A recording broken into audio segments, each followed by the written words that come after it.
இன்றைக்கு உங்களுக்கு ஒரு 3 பிளெஸ்ஸிங்ஸ். அது என்ன பிளெஸ்ஸிங் இங்கே பார்த்தீங்கன்னா, கொலோசியர் 3:14 பூரண சத்குணத்தின் கட்டாகிய அன்பை தரித்து கொள்ளுங்கள்.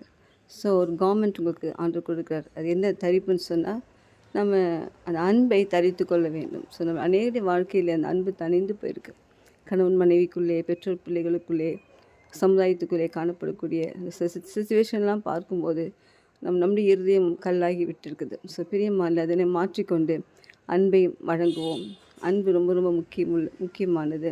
ஸோ அன்புள்ளவர்களாக இருங்க. 2வது பிளஸிங் தெய்வ சமாதானம்.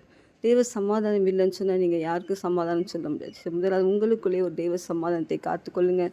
குடும்பத்திலே காத்துக்கொள்ளுங்க, சூழ்நிலையிலே காத்துக்கொள்ளுங்க. உங்கள் எதிரிகள் மத்தியிலும் கூட ஒரு சமாதானத்தை காத்துக்கொண்டு ஜெயமிடுங்க. 3வது காரியம் என்னன்னு பார்த்தீங்கன்னா, நன்றி அறிந்து உள்ளவர்களாக இருக்குது. நிறைய பேருக்கு நன்றி இல்லை. ஸோ நம்ம உணர்விலே நன்றி உள்ளவர்களாக இருக்க ஆண்டு